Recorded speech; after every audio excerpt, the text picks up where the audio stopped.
Well, it is good to be with you. This is the first time I've preached in a little while. Thank you. Um, before I jumped into the passage, I just wanted to tell you, just from my heart, that I was on paternity leave, and I think what I wanted you to know is just that Christina and I we've really appreciated the way that you as a community have cared for us. We've shared in the past about some of our struggles with fertility, and that there being a lot of loss in that. And you cared for us, and you grieved with us during that, and we were touched by that. But I think something we've also appreciated, just as we got pregnant again, and we've been able to welcome this little girl, that you've also celebrated with us. And that's been something that just we've really appreciated, and we've felt cared for. And you've brought us meals, and there's always like a million different clothes and gadgets and things like that babies need these days. And just you've been very compassionate and generous towards us. And even just things where it's like, I'm like, oh, you guys know me. Like, I got like Bodie gift cards so I can get good coffee, and like Portos so I can get my croissants, and things like that, where I'm just like, it's just very thoughtful. And so I just wanted you to know that we've felt cared for by you, and just we appreciate it. And so thank you so much for that. Getting to experience that as a part of a community, you get to kind of get this picture of what being loved can look like. It kind of gives a feeling of like, I'm not alone in the things that I'm going through, and it makes the church a very endearing place. I recognize in it that I kind of have the privilege of being able to stand in front of you on the stage and talk to you about some of the things that the hurts that I have, and the things that I carry. And it gives you the opportunity that you've responded and cared for me and my family. But that's not an advantage that everyone and most people in our church have. That most of you don't have opportunities to come and stand up on stage if you wanted to talk about ways that you're hurt, and the ways that you need to be loved. And so there's a lot of places where there's wounds that are held in private, or there's just not necessarily the space to talk about those things. And for me, this was an experience that was very positive and affirming in how the church cared. But many people, probably all of us, actually carry experiences where I actually feel let down by the church.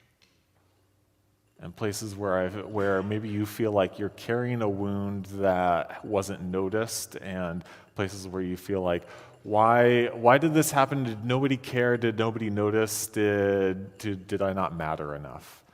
And there can be a part where we can feel disillusioned in the church because of that. One of the things that sometimes then when we get to a place we're very discouraged, we can look at the church and say, oh, what is wrong with the church? Why is the church like this? The church doesn't seem to function the way it's supposed to. And one of the things, we can get discouraged to the point where maybe we feel like, I need to guard my heart, I need to protect myself, maybe I should just leave the church. And one of the things that is important for us to say is, as much as we need to recognize and acknowledge that, it's also important for us to recognize that the church has never really had its act together. Like, we've always been a flawed bunch. Like, us as individuals, but also throughout history. And when we look throughout history, even from the very beginning of the church, there's maybe some mild level of comfort we can take that the church has always been a little bit messed up. And we've always kind of been a little clumsy with some things, and there's things that need to be spoken to and addressed. But there's also a part where it's not that the church wasn't super great in the past, and now we're just clumsy and blowing it left and right. And there's a passage that we look at today where we see that the church messed up on some things. And there were some steps that needed to be taken to address it because for the very reason that the complaints that were brought up were valid. The wounds that actually happened were significant and needed to be addressed. So as we look at this passage, we carry the tension of the church is something both that we need and we love and we cherish, but also the reality is it's also a place where we get hurt. And so somehow we need to navigate that, and we need to navigate it in a healthy way. And so the church, we don't need to ignore the problems, but we need to acknowledge them and also address them. As we look in, we're going to be in Acts chapter 6. Just as a reminder for context, we've talked in the past about how the church has just been established, it's been starting, it's been growing, it's dynamic, there are people coming to faith, the word is being spread, the gospel is being known in Jerusalem and the surrounding areas. It is a dynamic time in the church, and the church by and large is united in its mission. And then we get to Acts chapter 5, and we get kind of the first sense where there's a couple that is guilty of some sort of self-righteous deception to their community. And we get to chapter 6 where we are today, and we see another issue come up. And so this is what happens. We're in Acts chapter 6, verse 1. It says, "In those days, when the number of disciples was increasing, the Hellenistic Jews among them complained against the Hebraic Jews because their widows were being overlooked in the daily distribution of food." I'm going to just pause there for a second. In this, we see that there are Hellenistic Jews, and they're complaining against the Hebraic Jews because their widows aren't getting their portion of the food that is necessary for their sustenance and just their care. If we look at and think about what the church looked like at this time, the church is primarily centered in Jerusalem. It hasn't yet expanded very much to the surrounding areas, let alone to the Gentiles. So it's primarily a Jewish church.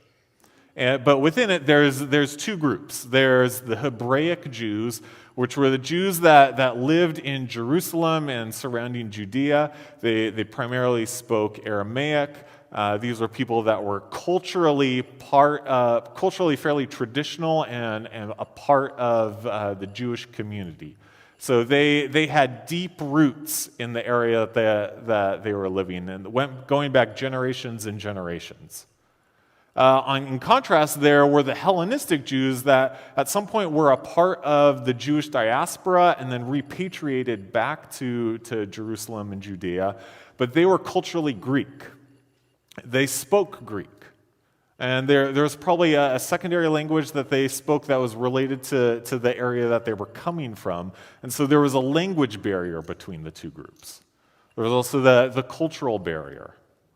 The group, the Hellenists that came back to Jerusalem, they were disadvantaged not just because of the language and the culture, but just they were newer to the area. They didn't have the same social networks established. They didn't have the opportunity to be in one place and develop their living for long periods of time.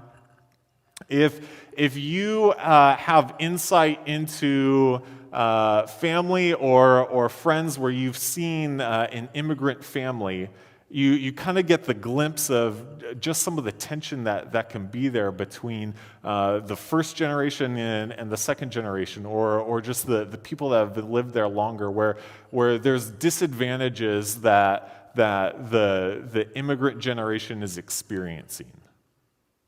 And so there's a part of this where because of this, the Hellenist widows are getting overlooked. It doesn't seem like this was something that was necessarily intentional, but it seems like maybe there was a lack of sensitivity or a lack of awareness to some of the disadvantages that they were experiencing. That people didn't realize the level of need that they had, and they didn't have the same opportunities that the Hebraic Jews had. Widows especially were vulnerable. And there were economic and security vulnerabilities that they had. And so this is a vulnerable group. And so it doesn't say just the widows spoke up. It says the whole Hellenistic community spoke up on their behalf and said, these people are being overlooked. Our widows are in need. It seems strange that this happens because just a couple of chapters prior, we read things like this in Acts 2, that all the believers were together and had everything in common. They sold property and possessions and gave to everyone who had need. And people are caring for each other, but then there's this example of oversight where the ball was dropped.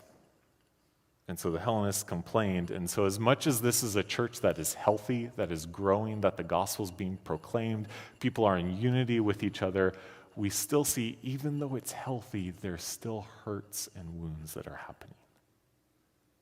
This is an example of the church. There are places where you can probably look at the church today and you can see there is a dissonance with how the church is supposed to function and how it does function. You hear about things like the Great Commandment. This is in Matthew 22. Somebody asks Jesus, what's the greatest commandment of the law? And Jesus says, love the Lord your God with all your heart, all your soul, and all your mind. This is the first and greatest commandment. And then the second is like it, love your neighbor as yourself. You can hear things like this and you can say, but that's not what I see happening in the church. This isn't how it's actually playing out, and that's not right. That there's something here that we're falling short of what we're called to do, and this is something that we need to acknowledge. But there's also part of this, so we need to acknowledge that it's possible that God is softening your heart for this reason. That God is maybe at work in your heart and you notice that shortcoming, that dissonance, because he's at work in you. That other people might not notice what's going on, but you do. That when we look at this example in Acts 6, the Hebraic Jews were probably oblivious to what was going on. They thought, we're sharing, we're doing what we're supposed to do, we're selling possessions, we're providing for the vulnerable people in our community. It's our widows especially that have needs, and we're caring for them. And they were probably oblivious to the fact that the Hellenists are saying, our widows are struggling, they have needs, and they're getting overlooked. That you might be seeing things that the rest of the church doesn't have, and it's because God is softening your heart towards something. And so take note of that. God is moving in you, and he's drawing your attention to something, and he's saying, notice this group. These people are being overlooked. These people need to be cared for. You know, as I was thinking about this passage, there was a couple in our church that came to my mind that, sometimes as, our churches in general, sometimes a group that we overlook are singles. And sometimes there's a couple that just came to my mind with this of it's a married couple that has been intentional within our church about reaching out to the singles in our church, inviting them to their house, spending time with them, but even advocating among others of they have a perspective that matters too. And there's a part of us that, especially those of us that are married, those of us that have kids, that sometimes we can almost dismiss or overlook the singles in our church. And there's insight that they have that we might not be attentive to, and there's needs that they have that we can be guilty of overlooking. And God moves, softening our hearts in us as individuals to speak up on their behalf. And to say, this is what I notice God doing, and this is a place where there's distance that we're not loving each other to the extent that we're called to. And we need to take note of that, and we need to acknowledge that, and we can affirm that there's truth to that. And we can love the church while still also acknowledging there are places that we're falling short and people that get hurt. The problems within the church need to be addressed because they affect our unity, and that ultimately ends up affecting our effectiveness in our mission. This story continues in Acts 6. In verse 2, it says, "So the 12, being the 12 apostles, they gathered all the disciples together and said, 'It would not be right for us to neglect the ministry of the word of God in order to wait on tables.'" And so they see the reality that this is an issue that needs to be addressed, that the widows need to be getting food, but then they make this comment that it's not right for us to do it because our job is to proclaim the word of God. And so they make this statement that, to me, when I read it, initially it sounds a little bit cold, almost a little bit elitist, like I'm not going to roll up my sleeves and deal with this problem. Let's find the intern to do it or something like that. And there's something that it can sound like it can rub us a little bit wrong when we kind of reflect on their response. But their point is, like, think about the apostles were people that they walked with Jesus throughout his ministry.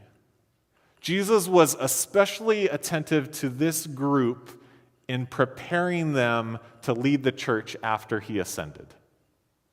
That they had insight and training and giftings that was unique to them and not to the rest of the church.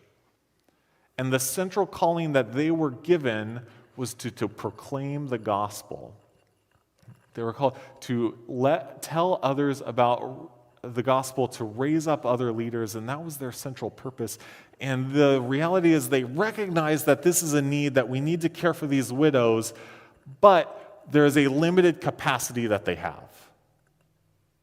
And so this is a sentence that a response that can sound a little bit cold, but I think what their reply means is they recognize their dependence on the community, that they can't do everything, and that they need to be focused on the things that they uniquely can do, their calling, and they have to live there, and that there's needs for others.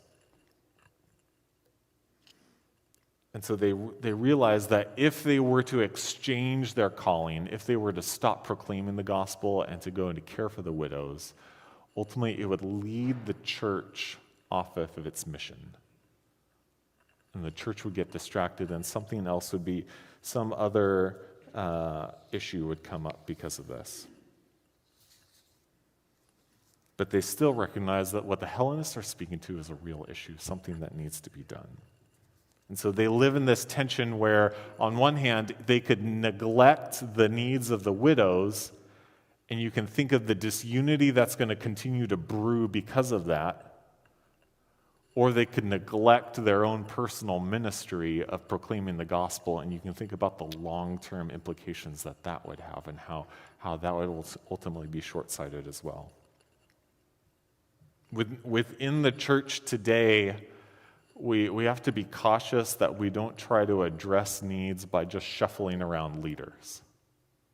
That this new need comes up, and so we need to have someone leave here from their calling to go and take on this other need to address it and put out a fire. The more we do that, the more we're going to lose focus on what our priority is and the mission that we're given. If we as a church want to grow unified, if we want to grow in maturity, then we have to live out our calling individually. The more we shuffle around leaders, the more we neglect our own ministries to put out the fire somewhere else, the more the church gets distorted and loses balance, and we lose focus on what we're centrally called to. If you can think of examples of this, especially people, around my age, a lot of times in the church, what we clamor for is community. You ask a lot of people around my age, they would say, I want somewhere to belong. And if you go to a church that overemphasizes community, a lot of times what does it look like? A lot of times it looks insular. That primarily we're just focused, I'm trying to find somewhere to belong and make some friends, and we can forget about people that are outside the walls. When you think about churches that put a really strong emphasis and overemphasis on something like compassion or mercy ministries, like where does it often fall short? A lot of times it falls short on proclaiming the word, on strong biblical teaching.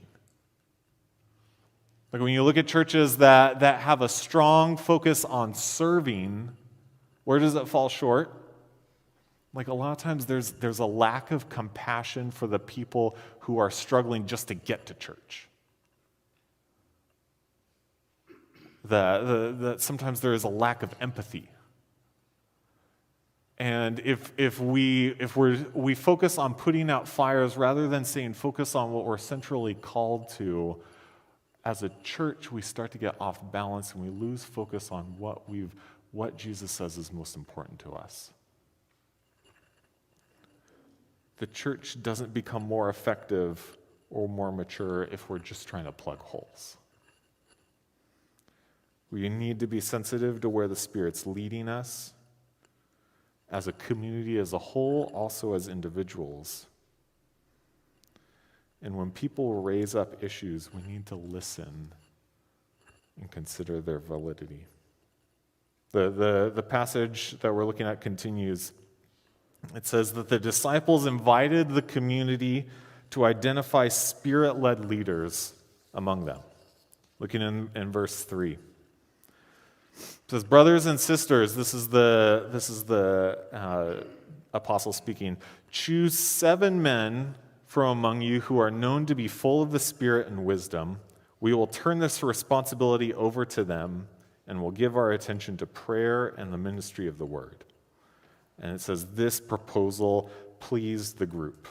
After this, it lists out the 7 people that are selected for this.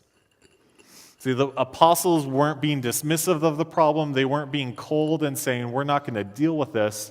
They're saying it doesn't align with the central calling that we are given individually as apostles, but we need someone else who can help with this. They recognize that they are dependent on other people carrying out their ministry too. That as much as the apostles could be focused on their own calling, they recognize that their calling will ultimately be ineffective if other people aren't doing their calling as well.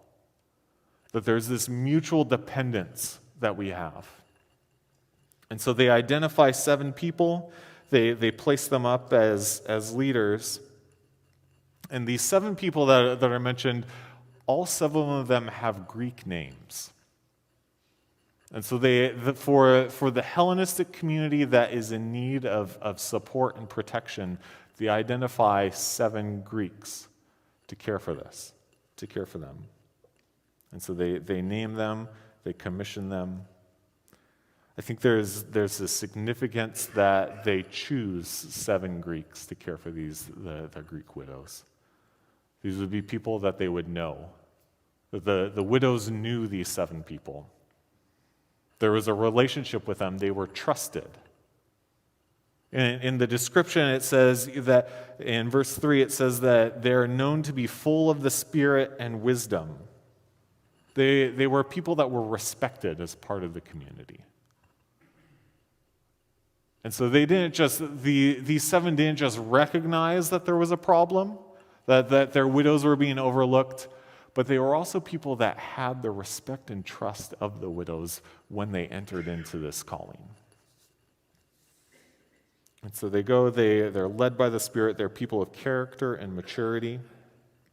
Imagine if it was just 7 random people that were put in here. Imagine the weight that this could carry. Like, what if these were people that stepped in that weren't ready in their character to take on this leadership role, and so they respond to this inequality by trying to get vengeance. So we're going to give our widows a double portion to make up for what they missed out on before. There has to be a maturity to them stepping into this role so that they can do this with wisdom, to do this with discernment, so that there's not retribution that's being taken for being overlooked. So we might see as we look at our church problems. There might be real problems that we see that need to be addressed.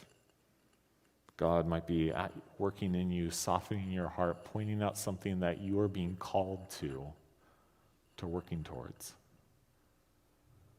So first notice, where is it that God is softening your heart? What need has he been moving?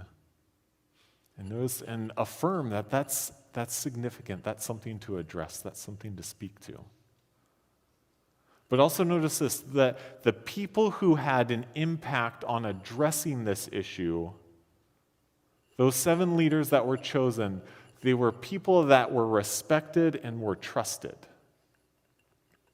That we can look and we can see, I see the problems in the church. These are things that I notice that the church needs to do better. But if I want to have the opportunity to do something about it, I need to earn the trust of those people that I'm trying to help.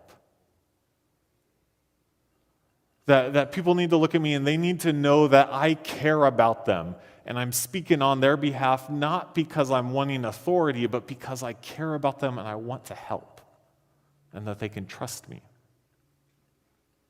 People that can look and say, I know that the Spirit is at work within that person and that person has good intentions for living out the great commandment. They're trying to love other people like they love themselves. And so what I'm asking you is when you see those things that you're shaking your head saying, that's not how the church is supposed to be. Have you spent time developing the trust with those people that you're trying to help? Would they look at you and would they say, I trust you, I know that you have good intentions for me, that you would love me like you love yourself? Because otherwise we're going to see that first step of just noticing the problem, but we haven't done the work yet to be able to help fix it. And this is what we're called to. You know, you can think of the person if you've been a part of at a job where you have someone new who comes in and the first thing that they try to do is they try to tell you 5 things that could make your company more efficient. Or you have someone join a small group or something where they say, well, if we did this, this, and this, it would be so much better. And you're just, maybe they're right, but they haven't spent the time to develop that trust yet. And so they can't really be a part of the solution even if they do notice something that's true. So our calling is develop that trust with these people. Be attentive to the Spirit and where the Spirit is working, what He's laying on your heart, but also develop the trust so that you can have those opportunities. Ephesians 4 speaks of our dependence on each other to be living this out. In Ephesians 4, it says, from Him being Jesus, from Jesus, the whole body, joined and held together by every supporting ligament, grows and builds itself up in love as each part does its work. As God puts people on your heart and softens your heart towards some of the needs within the church, it can feel like you're doing this in isolation, just trying to care for individuals. But by doing that work, that helps us together stay on mission, to stay focused on the individual callings and the corporate calling that Jesus has given us. So you're not doing this alone, but the work that you're doing is a part of a larger community, but it's a mission that's unique to you. But start by building trust with those people. Let them trust you, let them know you.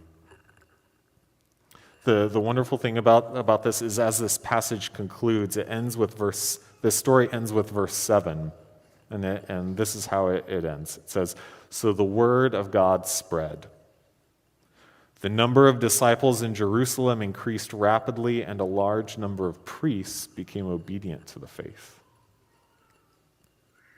That this issue comes up, there is pain that happens, there are widows that are being overlooked, but it gets addressed. People stay responsible and owning their own mission.